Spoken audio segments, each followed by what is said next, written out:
ہمارا جو آسودہ حال لوگ ہیں نا، ان کے گھروں کی تلاشی لیں، ان کے بینک لاکرز کی تلاشی لیں، اربوں ڈالر ان کے گھروں میں پڑے ہوں گے، بریف کیسز بیڈز کے نیچے ان کے لاکرز میں پڑے ہوں گے، وہ کیوں نہیں نکالتے؟ بند کریں گاڑیاں امپورٹ کرنی، ٹرانسپورٹ لائیں، آپ پبلک ٹرانسپورٹ کو سٹرانگ کریں۔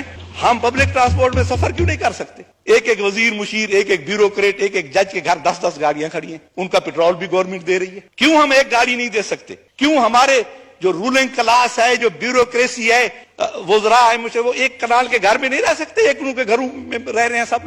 ہماری بدقسمتی یہ ہے کہ یہاں زراعت کی پالیسی بزنس مین بناتا ہے یا انڈسٹریلسٹ بناتا ہے، اور غریب کی پالیسی ہم امیر لوگ بناتے ہیں۔ نہ جس نے کبھی غربت دیکھی ہے وہ غریب کی پالیسی کیا بنائے گا؟ اور جس نے زراعت میں، میں اپنے کسی بھی وزیر خزانہ سے پوچھتا ہوں کہ وہ کبھی ننگے پاؤں کھیت میں چلے ہیں، کسی کھیت میں گئے ہیں زندگی میں کبھی؟ جس طرح ذہن کو زنجیر سے ڈر لگتا ہے، پیر و مرشد ہمیں ہر پیر سے ڈر لگتا ہے، اور مکتبہ فکر کی بہتات جہاں ہوتی ہے، ترجمہ ٹھیک ہے تفسیر سے ڈر لگتا ہے۔ یہ جو اس کی تفسیر کرتے ہیں بجٹ کی، جو بھی وزیر خزانہ کہتا ہے یہ جو ہم ٹیکسز لگا رہے ہیں ان کا غریبوں پہ کوئی اثر نہیں ہوگا، ان کا امیروں پہ اثر ہوگا۔ لیکن ہمیشہ یہ دیکھا ہے کہ اینڈ آف دی ڈے سفر وہی غریب کرتا ہے اور اسی پہ ہی اثر ہوتا ہے۔ اب وزیر خزانہ اسحاق ڈار صاحب جب تشریف لائے، ہم بڑے خوش ہوئے کہ شاید ان کے پاس ہمارے دردوں کا کوئی علاج ہو، کوئی مداوا ہو۔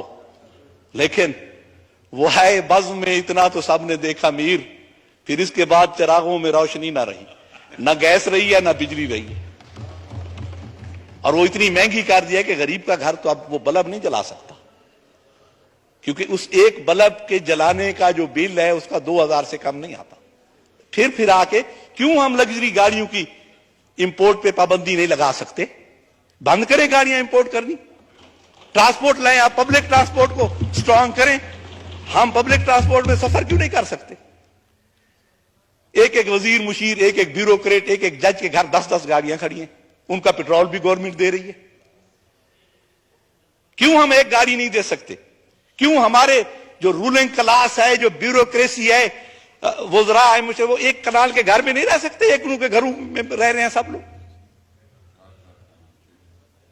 10-10 100 ملازم ان کے گھروں میں کھڑا ہے، 100 بیگ اٹھانے کے لیے ایک ملازم ہے۔ میں باہر پڑھتا رہا ہوں، میں ڈرماٹالوجی میں یو کے میں، تو وہاں پروفیسر کا چپڑاسی نہیں تھا۔ پروفیسر خود فائل اٹھا کے باہر جاتا تھا، مریض کو بلا کے لے آتا تھا اور اسے چیک کرتا تھا۔ ہمیں اگر چائے دینی ہوتی تھی کلاس کو تو وہ خود ٹرالی کھینچ کے لاتا تھا، کہتا تھا ہیلپ یور سیلف۔ یہ نظام ہم کب لائیں گے سر؟ یہاں تو وہی جو انگریز آئے تھے، یہاں ہم ان کے غلام تھے، وہی نظام چل رہا ہے اور ہم غلامی میں جکڑے ہوئے ہیں۔ یہاں غریب تو سر، غریب کا جینا تو بار ہو گیا سر۔ تو تک کھلنے کھلن جوگا، میں رواں تو رو نہ سکدا۔ تو تک کھلنے کھلن جوگا، میں رواں تو رو نہ سکدا۔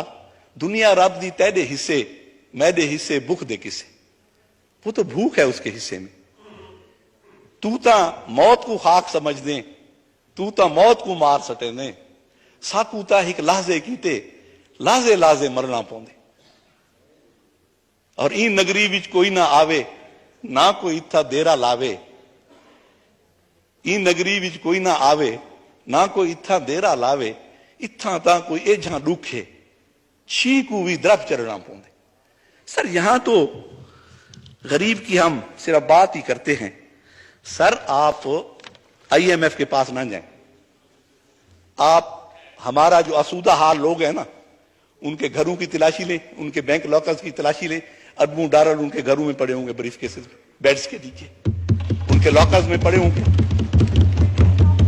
وہ کیوں نہیں نکالتے؟ آئی ایم ایف کے پاس ہم جاتے ہیں، جو بھی اربوں کا پیکج آتا ہے اس سے ارب پتی فائدہ اٹھاتے ہیں۔ سر غریب تک نہیں پہنچتی یہ مراحت۔ آپ اس پروسیجر کو جو غریب کی امداد کا ہے اتنا کمپلیکیٹڈ بنا دیتے ہیں، اتنا پیچیدہ بنا دیتے ہیں کہ وہ وہاں تک پہنچنا ہی مشکل ہے غریب تک۔ آئی ایم ایف ہے، وہ ہم نے دیکھا ہے جو فارماسیوٹیکل کمپنیز ہوتی ہے نا، ان کا جو میڈیکل ریپ ہوتا ہے وہ کہتے ہیں تم نے ٹارگیٹ 1 لاکھ کا پورا کرنا ہے. وہ جب لاکھ کا پورا کرتا ہے تو وہ کہتے ہیں اب 1.5 لاکھ کا ہے اگلے مہینے. تو آئی ایم ایف نے تو یہی کرنا ہے.